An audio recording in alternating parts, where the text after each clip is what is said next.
welcome to Talent Hub Talk. I am Ben Duncan, and this is a place where prominent and inspirational figures from both the local ANZ and global Salesforce Ohana share their stories. In today's episode, I'm delighted to be joined by Neha Nagori, a Salesforce CTA based in Dubai. Neha provides insight into her education and how she was assigned to a testing role when she moved into the workforce, which made her consider moving overseas for further study and to retrain. Neha shares how she did find her way into a Salesforce developer role and how she grasped the opportunity and hasn't looked back. Neha talks about the importance of taking on uncomfortable challenges, how she personally approaches learning, and shares some of the resources that have helped her. We also discuss the risk of being overwhelmed by the scale of the Salesforce ecosystem and the speed of change, but highlight the importance of understanding the basics and doing them well. Having passed the CTA Review Board recently, Neha explains how she identified the CTA as a goal and the reasons that it was important to her. Neha highlights how important Salesforce community groups were in her preparation for the review board and provides some advice for anyone that may be nervous about participating in these groups. Finally, Neha talks about life as a Salesforce freelancer, the positives and challenges, as well as the different roles she has to play. I hope that you enjoy the episode. Neha, welcome to the show. Hey, hi. Thanks for having me. No, my pleasure. Absolutely my pleasure. And I know you're friends with lots of people that have been on the podcast before, and we've unpacked their journey. So I'm really excited to hear more about yours and understand what got you to this point. And I always like to look back first and look at the journey in full, I guess. So if you could tell me a little bit about your education and I guess first role in the workforce. Yeah, so initially when I was in school, I was an average student with more than good average grades. And then I got into engineering because, of course, I was interested in science. You know, in the past, there was only limited options in India, right? And for a girl to move out at the age of 18, globally, it's accepted. But from the time and place where I came from, it was a bit challenging and frowned upon. So that was a bit challenging, but my parents were very supportive and everything. And I got into computer science and completed my degree in engineering. I learned coding over there. And I moved to Accenture took my first role as a software engineer at Accenture. And there I was put into testing. So here out, it works as bulk recruitment here is that first 20 candidates will get into testing. Next 20 or 250 candidates will get into Java, Salesforce. They're not accessed based on your interests or anything. But that's how things used to work back then. I'm not sure how they work now. But at that point of time, I was put into testing and I got my first project as a manual tester.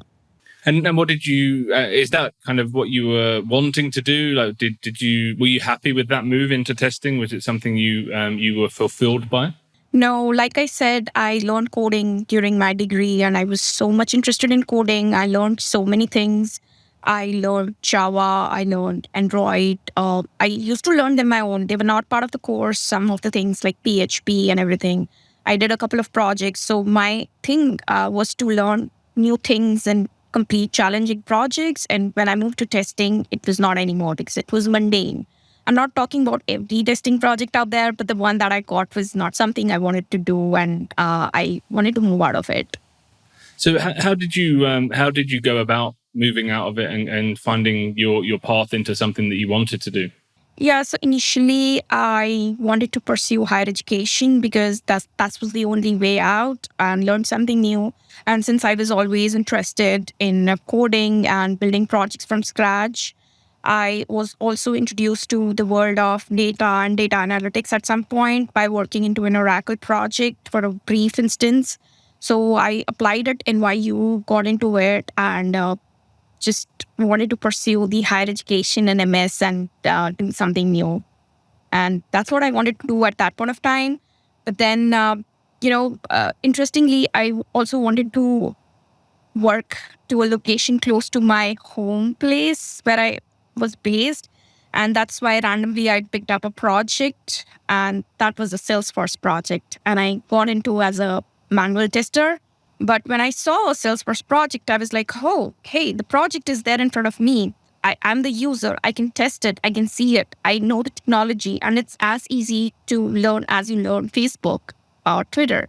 This is such an interesting piece of work because you didn't used to get that many products at that point of time, which were so user friendly, And as a tester, that intrigued me. And I was a good employee back then. I don't mind saying it by my own, but I used to take up a lot of work. It was an SI implementation for a big corporate.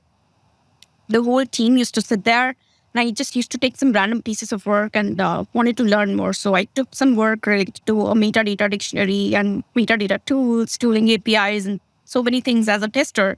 That was a bit interesting for the managers to look at, that the person is looking forward for more work. And briefly, I mentioned here and there that I used to code in past, and I had developed a few applications. And that's when one day they invited me to a meeting and asked me, would you like to code? And I was like, I've been asking for that in so long. And yes. And then I took up a coding stint at that project, wrote a brief Apex code with a little bit of guidance and everything. And then that's how my Salesforce developer journey started. And it never stopped. And that NYU thing was past me. I did look at that front end. And correct me if I'm wrong, but you were on a live project, right? So you were in the role of a tester on that project. So one day you stopped being a tester, the next day you dive straight into development. What gave you the confidence to? Because a lot of people, when they're moving roles, they might, get a ramp up period, or they might get a couple of weeks on the bench to kind of get their head around the technology. But you went straight into coding for like day two, I guess, from being a tester into. So what gave you the confidence to be straight into the deep end, I guess? Yeah, there was a lot of friction initially because the seniors which I was reporting to had like, you're taking my resource into a development team. How come that is possible? So I agreed to, help them as well as a tester and help the development team as well, because I desperately wanted to do development and I didn't want it to, that the senior tester feel that, hey, I'm just going away and making you feel like you don't have anybody to work for.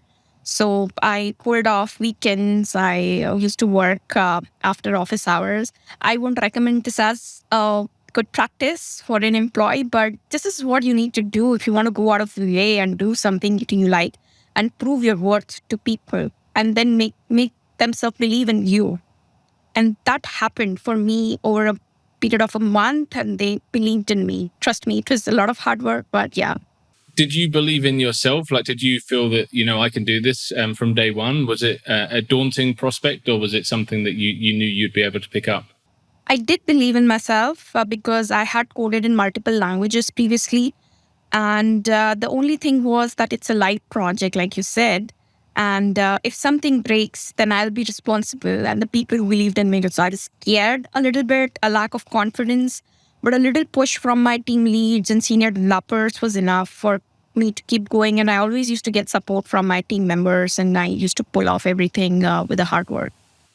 Have you, as your career has progressed, have you found that by taking on uncomfortable challenges and kind of taking on, things that might give you that kind of little bit of a scared feeling has enabled you to stretch and grow into new areas? All the time, actually. Like I said, I moved from the testing role to the development when I was planning to go to USA and just drop it. I just dropped it. I was like, no, I'm not going to go back. It's a big decision, right? That scared me because applying to colleges, you have to wait for 1 more year. So you're wasting your 1 year. And because you wanted to do something, then I was promoted to the new roles every next year. So that was challenging, a new role. Now you're a senior, now you're a lead, now you're a manager. At the same time, you're working with multiple projects with new industries, with new clouds and new languages coming up all the time, because we have seen that phase of coming from VF to Aura to LWC. And we are learners. Our generation of Salesforce developers are learners of seeing this whole phase. So every time it was, yes, challenging, and to convince people that you could do it is another task. I felt that hinge of lack of confidence every time, but now that I've done the CTA thing, that's a separate thing. Like, you do it, you're scared till the day before your exam as well.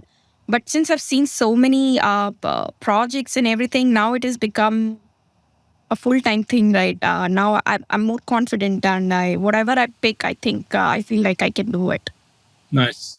So, how have you found you personally learn best? Like, how do you approach learning new things, and what kind of resources out there have you found especially helpful?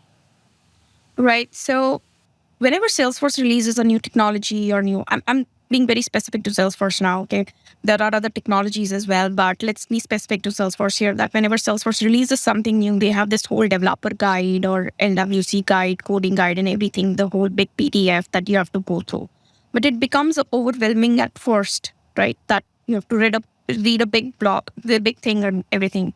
At that time, these things like blogs from Jitendra Jha, from Apexars, these are handy because these people have skimmed every document and they just put it in summary for you to understand what has come. So the blogs, the podcasts, they are very important to listen to and release notes. And once you feel like this is something that will help in your project or career, then what I do is I just skim through the whole PDF. I don't go through line by line, but I do skim to know this is what exists. It is very important to go to that developer guide or LWC guide or help.salesforce article to know about the thing that you're getting into and just absorb something out of it. Not the complete thing, but just absorb it. That's how I learn new things. But there's so much to learn, right? Like in the Salesforce ecosystem, there's new things all the time. And you mentioned, it's overwhelming. But how do you ensure? Because I guess if like you've been around the ecosystem a long time now to know, that you can't know everything. But I think some people coming into the ecosystem think they need to know everything, and they might be exploring topics and features and that have they're in no way related to what they're currently doing in their role. So how do you decide what's important for you to know and what's not important, and ensure you're not getting overwhelmed with every new feature or I guess application? Right. That is a very common thing I've seen in the ecosystem that newbies or anybody who's migrating from some legacy technology to Salesforce, they feel like they need to know everything. Uh, No, that is not right because what you need to know is the core cloud and core platform at first. Start with that. Learn it. How your Lightning platform is set up. Go to the setup and understand each feature at once. Take one thing at a time and don't just rush into doing the certifications because there are like 30, 40 certifications in the market. And I know that will make your resume stand out. But then if you're working in a project with 20 certifications and you don't know a single thing about it, that that will make you just behind in that project. And you'll only be, ruining that project. I've seen a lot of ruined projects, right? With lack of best practices and not following what is recommended by Salesforce because people don't know. They're not experienced. I also see people with 3 years of experience on their CTA journey, on the architect journey, but they have to know that they don't have to rush into it. They just have to take experience from the projects. Take one thing at a time, take one journey at a time, and learn the core platform. It's interesting because I guess like the fundamentals aren't the sexy thing, right? That's not what people want to be talking about, or it's like a rush to work on the cooler features and stuff. But the foundations are so important, and I think if you skip that step, like there will be massive holes in your ability, right, further down the line. So is that your kind of message to anyone starting? Is like, don't rush it, like don't run before you can walk. Just get the basics, understand the platform, and then build from there. Yeah, right. Just do the basics, learn the core of the platform, and then maybe move into other clouds or niche technologies that are there in the market. Don't rush into anything. Mm-hmm. So when did CTA become a goal for you? Well, that was back then in 2019 when I was already working as a lead on one of the projects. One of our directors in Accenture organized a workshop internally.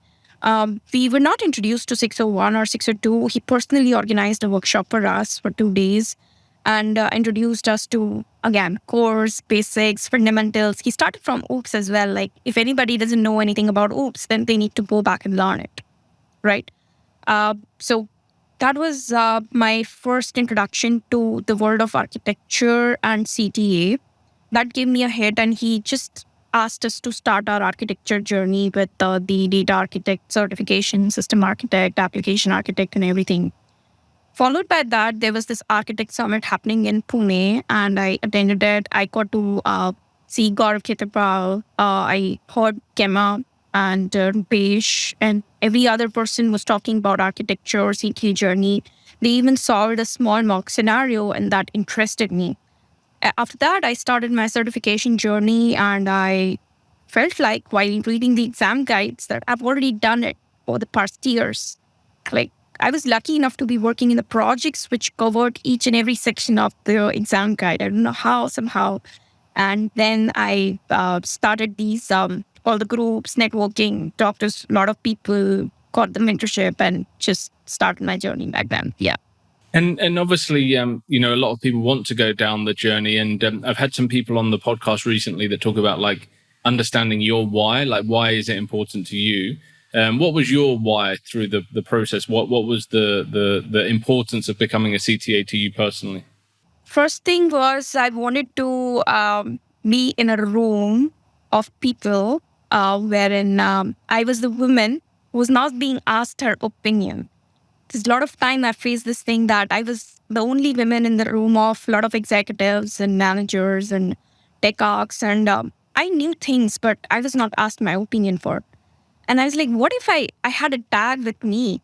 Would I be asked for my opinion? And that, yes, that proved to be right. I'm now at a position where I'm asked for my opinion about what should be done for a project. That was one small stint that I just have to have a tag. But then, in order to get that tag right, when I started the journey, I started speaking to a lot of people. I realized I had a lot of gaps as well, and I was able to fill those gaps. And I have now confidence to stand on my own and run a project. That was the second thing, to work on the projects that I want to and believe in what I'm doing. So these are the two things that led me to CTA journey. Yeah, I mean that's it's incredible, right? Because you as a person haven't changed. Obviously, you've built your knowledge, but it's sad that that's still happening to people, across the world, and that aren't being asked their opinion, and often it's the brightest opinion in the room, and they don't get the opportunity to voice that. So, yeah, it's terrible, but obviously huge achievement, and now.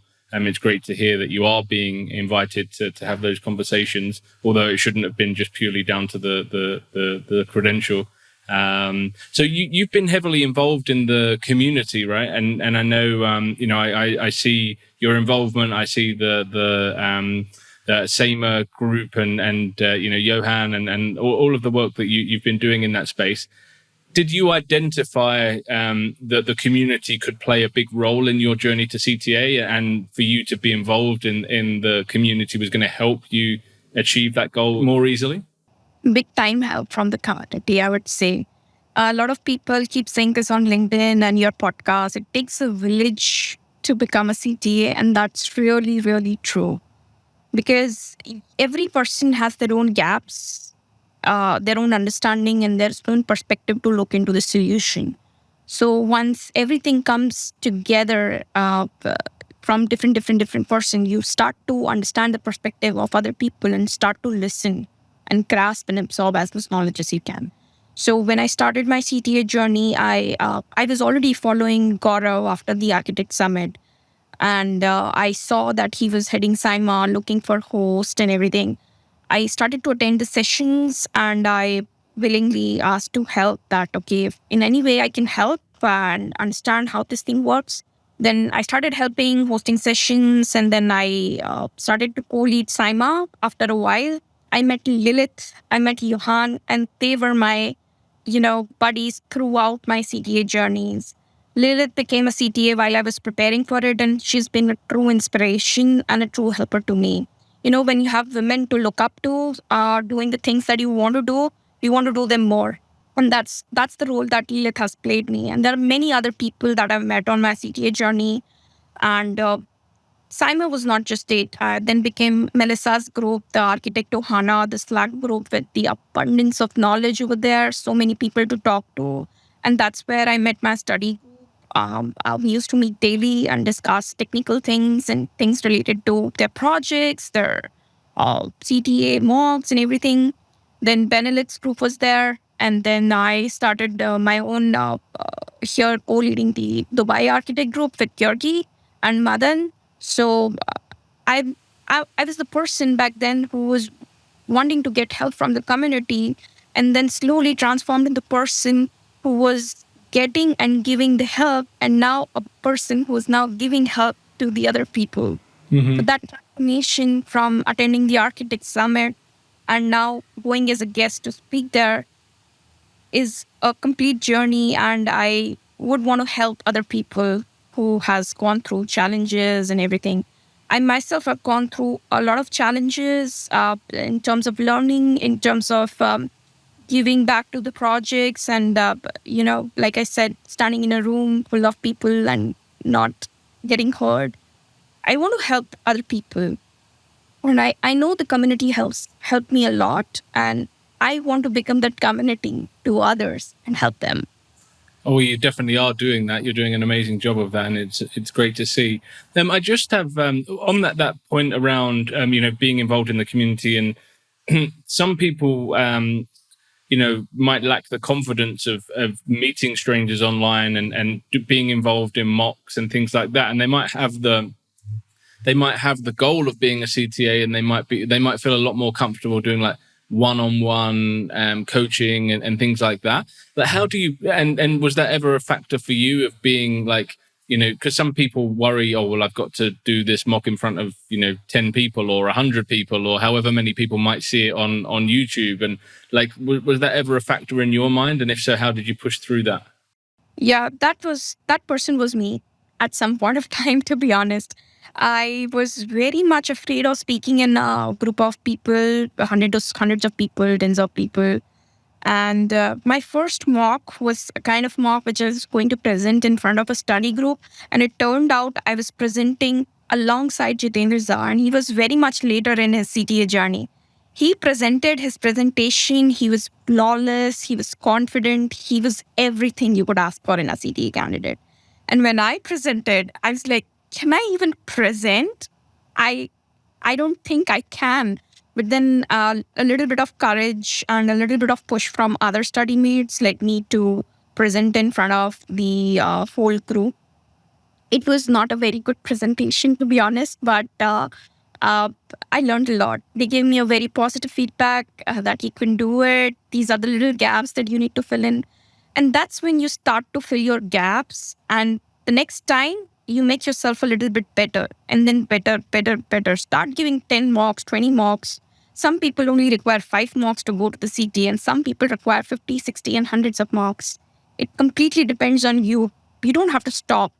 The only thing I would like to say to the people is don't stop. Just keep getting better at every step. And that was one thing, the low confidence I keep seeing in other CTA candidates as well. Right. Yesterday only I was talking to one of the candidates, and she was like, I have all the knowledge, I've worked on all the projects, but I cannot speak in front of so many people. And I just pushed her and I said, okay, we'll do one-on-one mock first. And then we'll involve 3 more people, 6 more people, and then 100 people. Let's do it. Yeah. Yeah, it's just progression, right? Like 1, 2, like as long as you're gaining a little bit of confidence each time, then eventually you'll be there. And that must have been surreal for you, because I know that when you made that transition from tester to developer, you were reading Jitendra's blog, right? And then here you are, your first mock presentation, and you're doing it like after Jitendra. Yeah, he's been someone who's been always there in my journey, whether he was physically present there or not, or whether he was interacting me or not. At my first Apex code, my first Lightning code, I used to take help from his blog. Then the first mock that I presented, he was there. And when I was part of WAG and IBM company, right, they were the huge supporters. I forgot to mention them, but the huge support that I got from them, that their whole CT Academy, that's fantastic. And that's when I met Jitendra Zha, and he was my mentor over there, along with other CTA, Shoaib, and Pradeep was there. And he was personally mentoring us. And to be honest, I've seen nobody going out of their way. He used to take sessions with us over the weekends. Out of everything official, he used to come, wake up early in the morning at 5 or 6 o'clock, which was our evening, and then take sessions with us, any doubts, anything. And that person has been there throughout the journey, whether he knew it or not. And I would really like to take this platform and thank him for this, really. Yeah, it's awesome. And having obviously spoken to you both, it's just incredible because now like you're giving back and there's someone at the beginning of their career that's learning from you. And that's really the beauty of the ecosystem and the beauty of, and the power of like multiplying, right? Because you're a multiple of learning from Jitendra, and there'll be so many other people that have done that. And then they're giving back as well. And it's just incredible that so many people can learn from others in this space. Right. And that's the beauty of it, right? I have many other friends and colleagues. I myself have worked in different technologies. I've never seen such an ecosystem which is growing and which is having such a good, trailblazership, what do you call it, thing. And a learning ecosystem is what people are looking for. Because you cannot just work on one thing and keep doing that thing again and again. In Salesforce, when I came, I've always learned one thing or two every day. Today also, after I became a CTA, my learning has not stopped and I keep learning. And even when I mentor people, I learn one thing or two from them. So that's beautiful. Like, I love it. Yeah, absolutely. And you're freelancing now, and I believe, like, I know a lot of people that aspire to do some freelancing in the future. So, what do you like about it, and what do you find challenging about being a freelancer, if anything? Yeah. So the freelancing is something that you need to get started with. So you'll get ample of projects in the ecosystem and you'll get to choose it, right? So the positives are you choose your own project, your rates are independent, whatever rate you want to work with, you define your own range depending on what your talent is. There are no boundaries and you can work with multiple clients coming from multiple clouds and industries that you cannot get in your permanent job because at one time you'll be only working on one implementation, one cloud. But if you want to, work in financial services and health cloud at the same time, part-time, you take 2 gigs and you can work on them, right? The negatives, I feel there are a few negatives as well. Like there's a lot of risk involving the terms of the project, the timelines. You can get kicked out at any point of time because you're a freelancer. And looking at the market right now, the recession and everything, if their budget goes down, then you're the first one to go out from the project because you don't belong to that team. But I've never seen that thing happening in Salesforce ecosystem up till now, right? But that's always the risk. Because last year I was working with a real estate company who was well funded at first. I started to lead there and then the funding did not come through and I had to leave the project and I was projectless for like 2 months from the freelance perspective. And you have to sponsor your own visa if you're living in another country and your insurance and everything. That's the overhead thing that you have to maintain, your accounts, your money, billing, everything. So those are small things. I think they don't matter a lot when you want to work. And honestly, one thing for people who want to start freelancing is don't burn yourself. I used to burn myself before working with multiple projects and multiple people and 16 hours a day. I'm like that, but not anymore. I have one company I work with, Wig, an IBM company. I'm happy to work with them. And some small gigs come here and there through networking as well. Like you said, I have a good network. So I was just co-leading this Dubai Architect Group. And one of the persons from a customer, Salesforce customer, comes and asks me, hey, you do contracting. I need a small help from you. And it's like, okay, yeah, I can do an hourly help for you. So that's how you get projects as well as a freelancer. So networking is not only important to, pursue your learning or CTA journey. It's also very helpful when you are doing your freelancing as well. Yeah, absolutely. And what like are there non-technical skills that you've had to develop to be a freelancer? Like obviously networking could be one, but Like from an organizational perspective, like have you found that you need to be a lot more organized because you've got a few different projects up in the air that you're spinning than if you were just on one project? Exactly. So the difference between doing a freelancing and the normal job is that if you do something wrong at your job, your company is responsible and they take responsibility for it for you, right? But sure, nobody is going to take responsibility for your work if you mess up or do anything. You are the whole and sole person here, listening to the client, talking to the client, and whatever work you do, it has to be absolutely 100% right. Yeah. Right? But if you don't do it right, then your value decreases in the market. That's the first thing. Second thing I learned is to present myself to my customers is I'm my own sales brand, marketing brand. I am my own content writer, resume writer, bio writer, everything. The invoicer, everything I do. So I've learned a lot of things. I've applied my own visa here, living in Dubai. You're your own immigration person as well. Yeah. So you learn a lot of things. Daily, I'm learning something new. I had to talk to a CA to bill. So finance-wise, you also learn something. So as a freelancer, yes, there's nothing, not just the technical skills you should have as a developer or an architect. You should also possess the other things like how you talk, how you present yourself, and everything. Yeah. Yeah, there's nowhere to hide, right? It's like you're the escalation and you're the delegation. You're everything to everyone, and yeah. So look, thank you so much. I've really enjoyed hearing your story and more about you. And if our listeners that maybe don't know you or haven't connected with you before would like to connect, where is the best place to find you? It's on LinkedIn. I'm very active over there. Awesome. Well, look, thank you so much. Absolute pleasure to have you on the show, and really excited to see how your freelancing journey evolves. Yeah, thank you so much. Thank you very much for listening. I hope you enjoyed the chat, and if you did, please make sure you have subscribed for future episodes that are coming through. I would also be very grateful if you would consider leaving a review on your chosen podcast platform, as 5-star reviews will help us to reach more trailblazers from across the world. I look forward to sharing another episode with you soon, and thanks again.